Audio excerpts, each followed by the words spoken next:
Hello and welcome, I'm Ellie Richardson and you are watching The World Report on NewsX World. Let's take a look at some of the top headlines of this hour.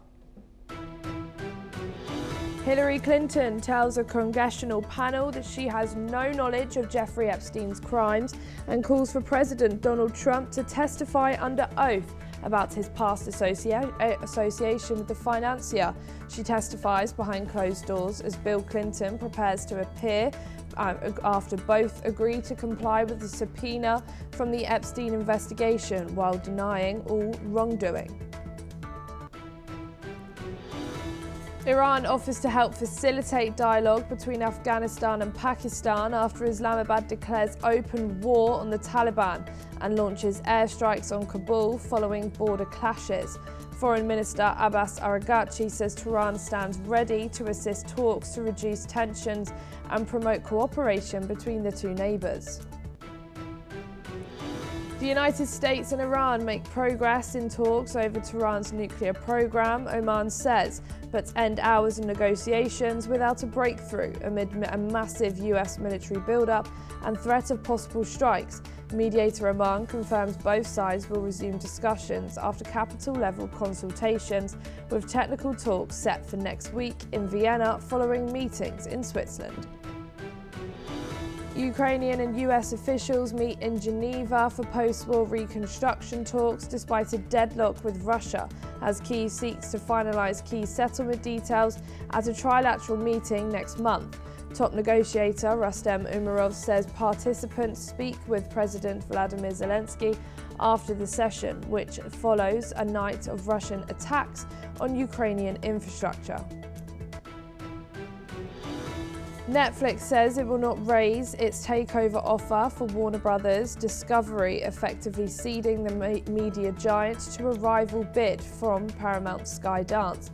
The streaming company says the deal is no longer financially attractive after Warner Brothers Discovery's board declares Paramount Skydance's proposal superior under its existing merger terms.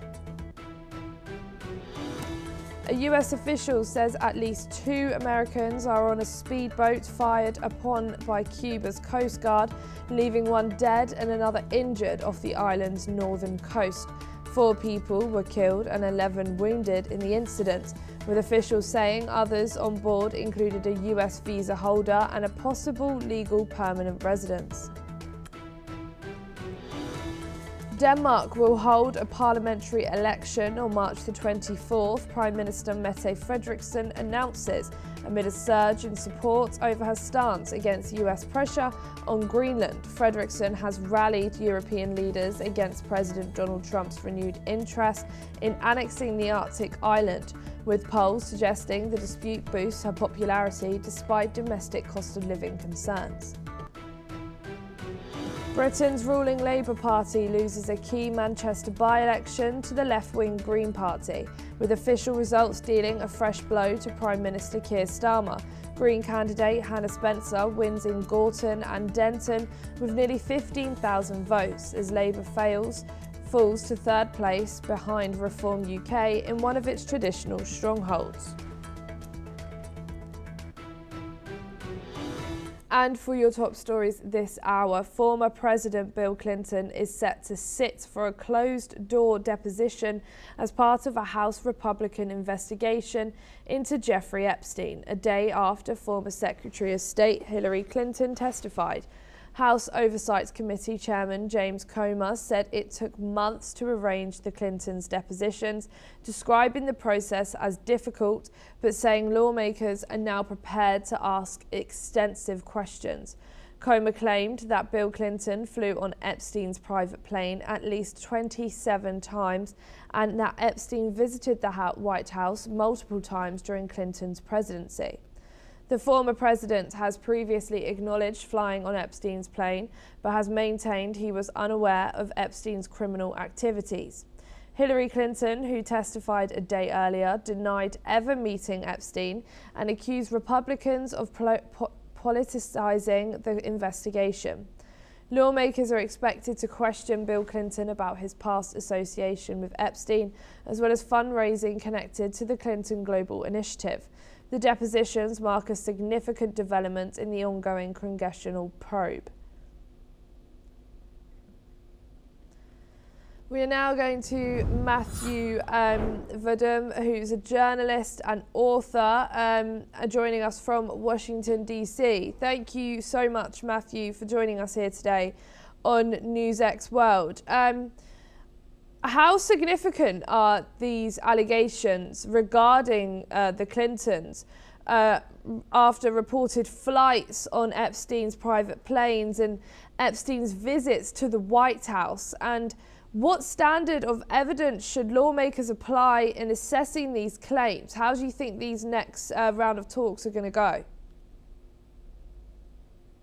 Well, I don't think there are any specific allegations of wrongdoing against Bill or Hillary Clinton yet with respect to Jeffrey Epstein.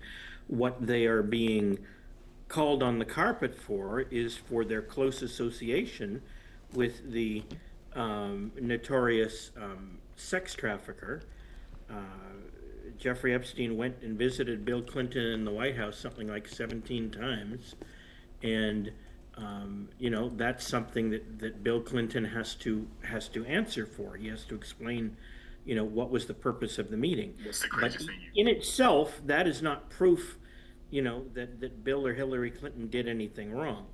And what this is a kind of fishing expedition to a deposition. It's part of the evidence gathering process in Anglo-Saxon law. I think they do it in India too, where they ask questions and then hope to discover new things.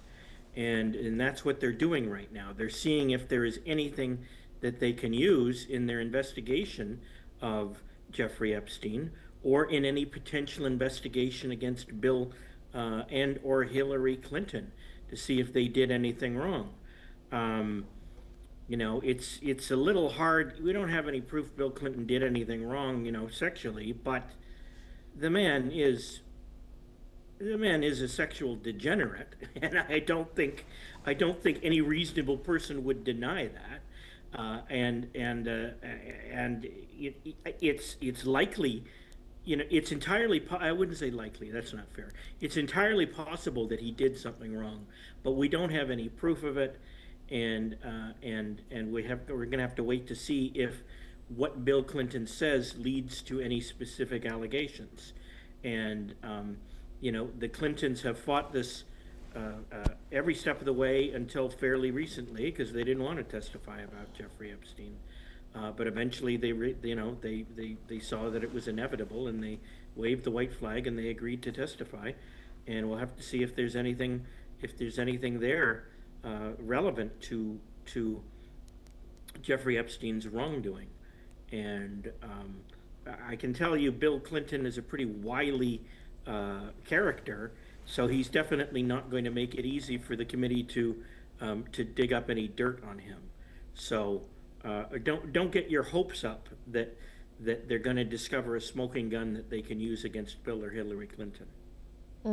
Thank you, Matthew. Please don't go too far, as we will be coming back to you for this story.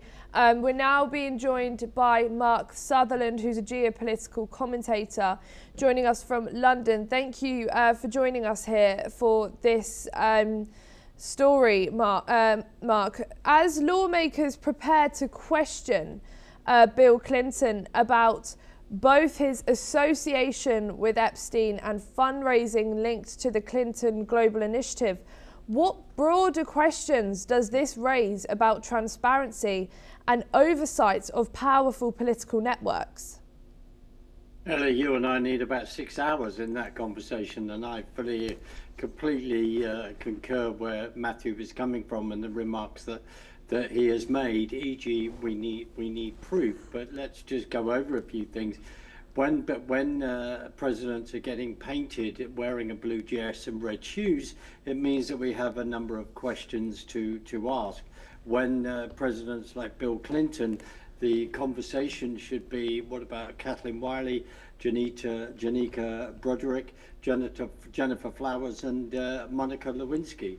They are all out there. They're all in the public space. And as Matthew's already said, it's actually Bill Clinton's conduct. But when they have been asked for a very, very long time, and we have to go back to the first presidential run of Donald J. Trump, on all those 4 women that I mentioned, he had in the audience there. So when in the 2016 election, all the build up to that, the comment when he said to Hillary, "You will be in jail." Many people have been waiting for this moment in regard to them giving a deposition. It's behind closed doors in New York State where they live.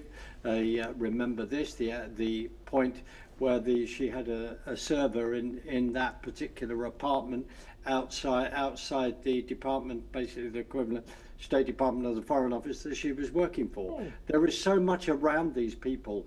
But it's about abuse of power, Ellie, and you are raising that.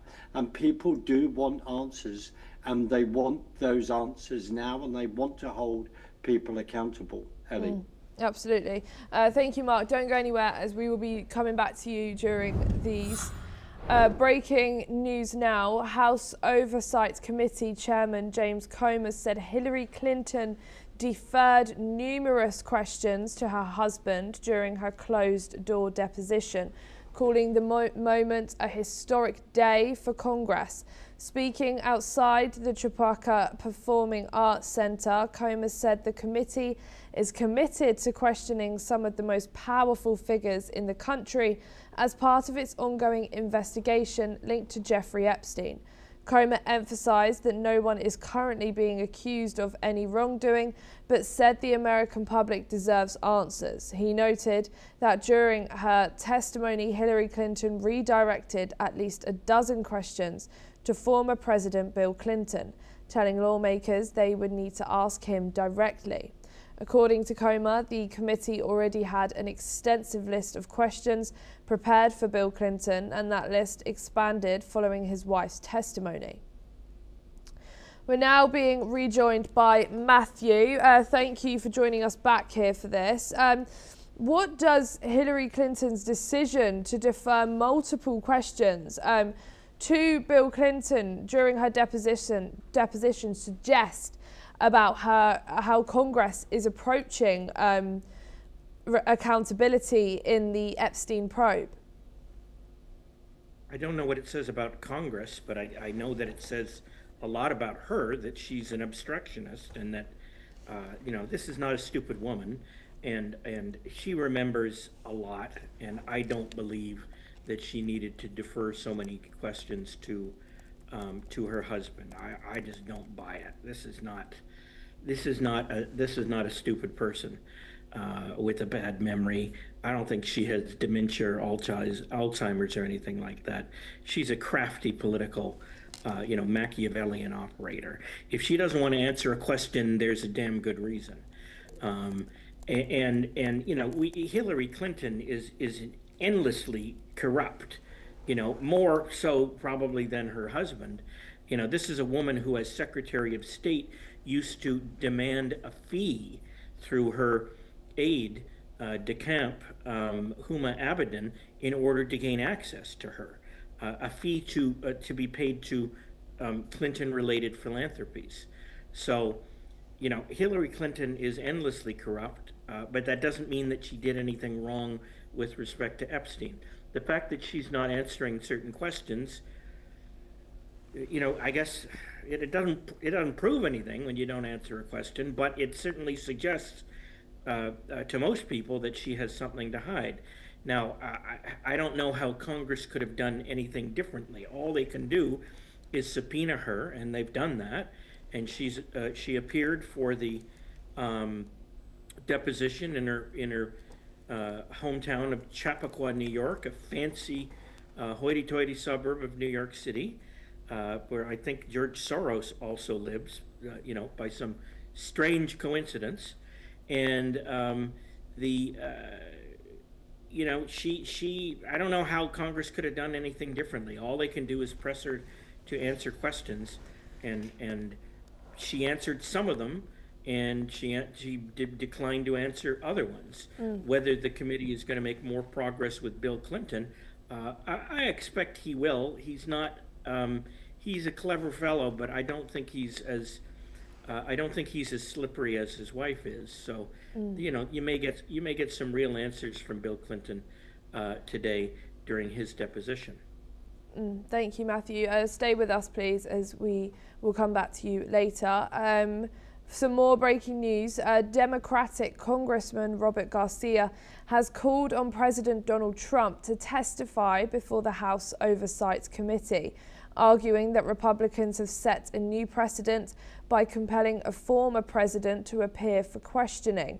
Garcia said that if former President Bill Clinton can be brought in for a deposition, then President Trump should also answer questions. Garcia specifically pointed to concerns over missing files at the Department of Justice and alleged a White House cover-up related to Jeffrey Epstein investigation. He criticized the administration for continuing to dismiss the probe as a hoax, saying the American public deserves transparency. We're now going to be joined again by Mark Sutherland. Thank you, Mark, for joining us here again for this story. How might Garcia's arguments that compelling Bill Clinton sets a precedent for questioning Donald Trump resonate with the public and affect perceptions of fairness and accountability? Again, a very good question, Ellie. The American public, in my personal opinion, along with over here, we do want some answers where the Clintons are concerned. And for a number of people, when they wrap that whole thing around, oh, it's a conspiracy, well, unfortunately, I've run out of them, and many of them are now to be then true. In regard to accountability, I will say this. Just because your name is in the Epstein files doesn't mean that you have done anything wrong. And if they want to pursue President Trump for that and ask him to come and talk about whatever they see that he needs to, or any other cover-up in regard to this, I do understand that. But also, this is party politics.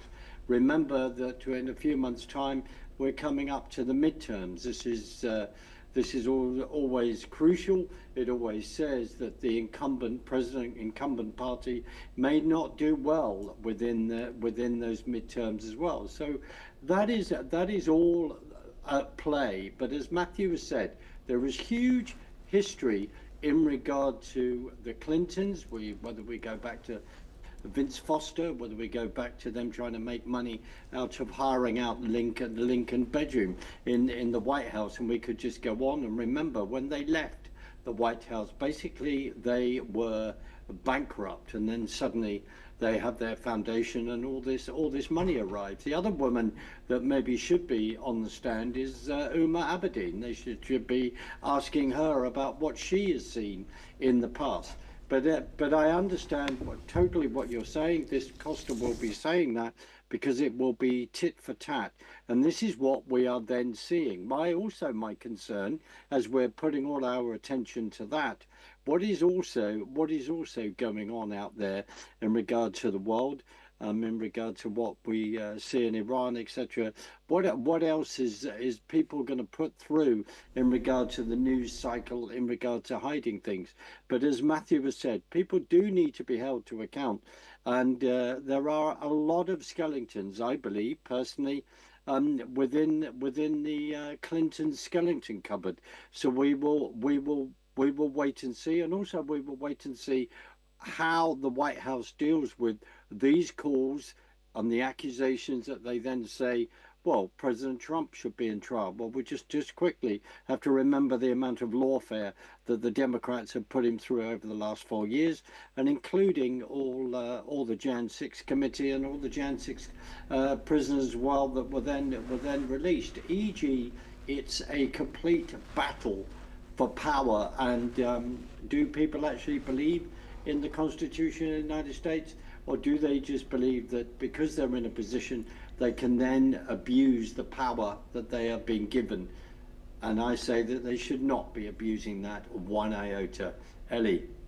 Thank you, Mark. We're going to go to the next breaking. Republican Congresswoman Nancy Macy has claimed that Hillary Clinton appeared unhinged during her closed-door deposition before the House Oversight Committee in its probe linked to Jeffrey Epstein. Speaking to reporters, Mace alleged that Clinton was screaming at points during questioning, particularly when asked about photographs of her husband contained in Justice Department files connected to the Epstein investigation. The deposition lasted more than 6 hours and took place in Chappaqua, New York, where the Clintons reside. Lawmakers have been examining materials tied to the Justice Department's handling of the Epstein case as part of a broader congressional inquiry. Clinton has not publicly responded to Mace's characterizations of the session. No official transcript from the deposition has yet been released. We are now being rejoined by Matthew. Thank you, Matthew, for staying with us. How should characterizations like unhinged made publicly by lawmakers about a closed-door deposition influence public perceptions of the investigation's professionalism and seriousness? Well, you know, a congresswoman like Nancy Mace is pretty outspoken. She's said some embarrassing things herself, but really embarrassing. But I won't go into those right now because this is a family program. She is, you know, she's not a judge or a juror, and you can't shut her up. So she's going to say what she feels like saying. Whether it's appropriate or not is depends where you sit, I guess. But her description that Hillary Clinton was unhinged and screaming when testifying strikes me as possibly pretty accurate, because Hillary Clinton is extremely she's not always calm, cool, and collected. She doesn't like being attacked or questioned. She really strongly resents it. And she doesn't like her meal ticket, Bill Clinton, her husband, being attacked either. So I can see why she would freak out and start screeching while testifying. She has self-control to a point, but there's certain things that drive her over the edge, and being attacked personally, up front, up close and personal, is not something that she tends to handle well. I think that the perception that she is unhinged at times is something that the American people already accept, and yet a lot of them still voted for her in 2016. Just as President Donald Trump's faults are many, and yet many people still voted for him anyway, because they saw through that and looked at his other qualities and his stands on policies and what he stood for. So Congresswoman Nancy Mace is trying to influence the proceeding, just as another, congressman, left-winger, is trying to suggest that Donald Trump should be forced to testify, even though I'm not sure why that would even be necessary, because you don't have any kind of a smoking gun against Donald Trump. He's the most investigated public figure in American history, and if there was something incriminating in his past behavior, they would have uncovered it already. Thank you so much, Matthew, for joining us here today on NewsX World. Some more breaking news. A tram derailment in northern Italy has left at least one person dead and dozens injured in the city of Milan. Authorities say the crowded tram was travelling between Republic Square and Porta Venezia at around 4 p.m. local time when it suddenly came off the tracks and appeared to slam into the side of the building. Emergency services confirmed that at least one person was killed and 39 others were injured, some of them seriously. Witness described a loud noise coming from underneath the tram moments before it veered off course. According to passengers, the vehicle then appeared to accelerate unexpectedly before crashing. Several people are believed to have been thrown from their seats on impact, while others appear trapped inside the damaged carnage. Multiple ambulances, fire crews and police rushed to the scene rescue.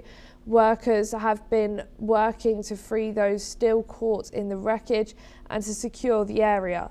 Images from the site show the tram partially embedded into the building facade with debris scattered across the street.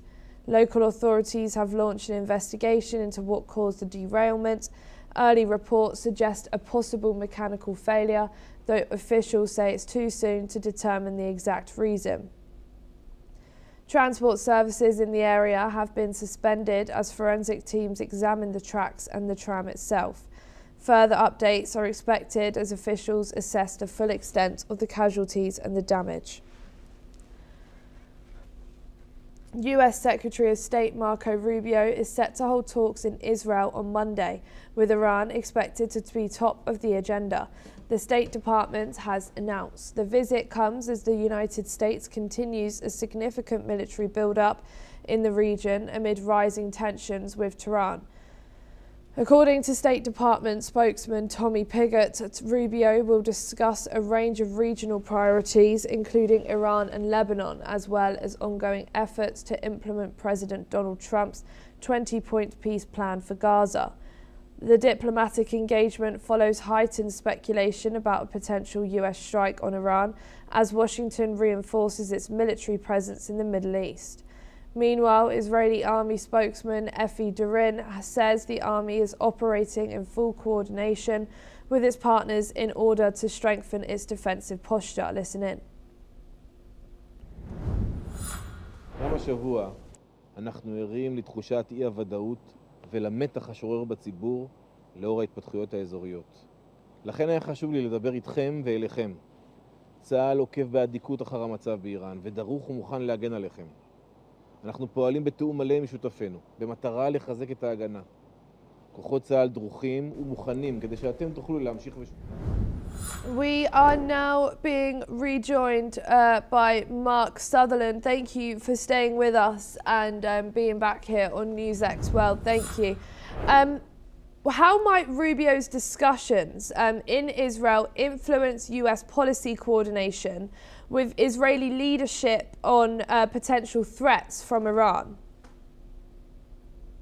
They are extremely aware of in Israel of what is going on here. There's also maybe exasperation in the fact that any sit-down and negotiation with Iran, actually at the end of the day, all it is obfuscation from the Iranian leaders, and that it just delays things and delays things and delays things, because that is how they behave. We know the military build-up. We know that, understandably, President Trump, the administration, have wanted to be able to try and sit down with these people, with the Iranian regime, to say, look, we need a deal here, we need a deal here.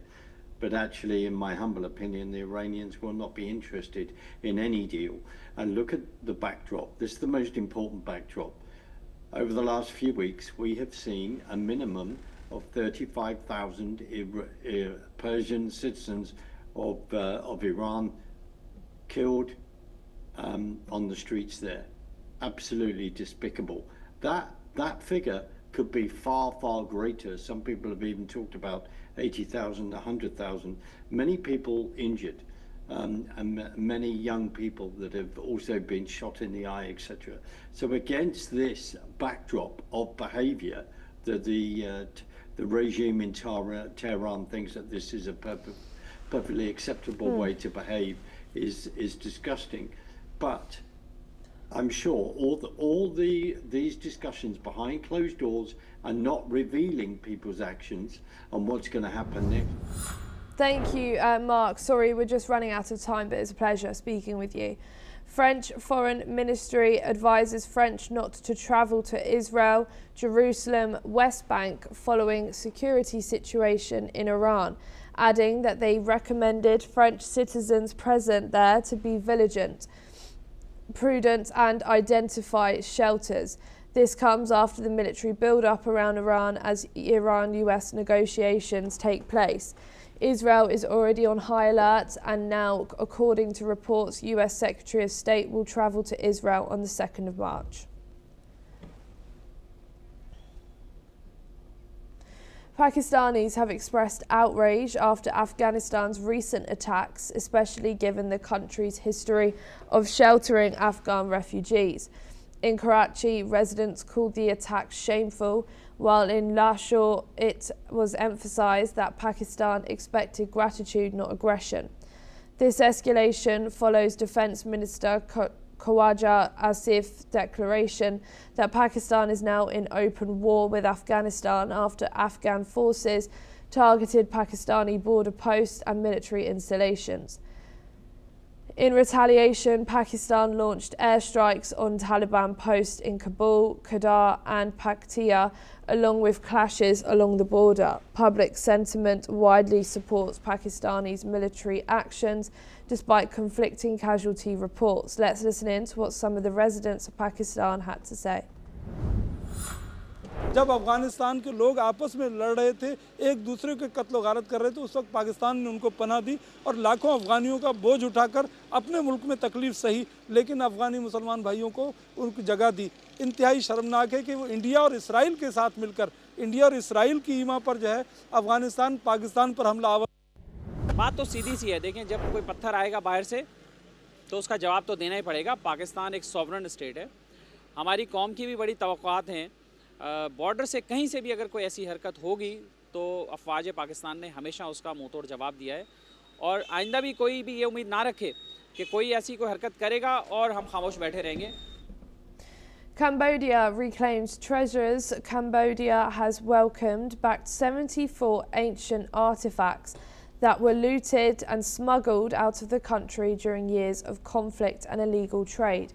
The items were linked to the network of notorious UK-based trafficker Douglas Latchford, who was accused of stealing and selling Khmer antiques to private collectors and museums. Cambodian officials said the return marks a major step in restoring the country's cultural heritage and historical identity. The artifacts include statues, sculptures and religious objects dating back centuries to the Angkor period. Authorities said efforts are continuing to track down and recover more looted objects from abroad. Let's listen in. ជាកត្តាមួយក៏តែរាល់វត្ថុបុរាណទាំងអស់ដែលវិលត្រឡប់គឺជាមោទនភាពជាតិជារួមវត្ថុបុរាណទាំងអស់គឺមិនមែនត្រឹមតែវត្ថុបុរាណភាពអស់ចានៃស្ថាបត្យកម្មរបស់កម្ពុជាដែលដូនតាបានបន្សល់ទុកទេតែជាការផ្សារភ្ជាប់ដួងព្រលឹងជាតិពីដំណាក់កាលដូនតាយើងពីមុនមកដល់ពេលបច្ចុប្បន្នផងដែរ That's all we have time for. Keep watching NewsX World for more news updates from around the world.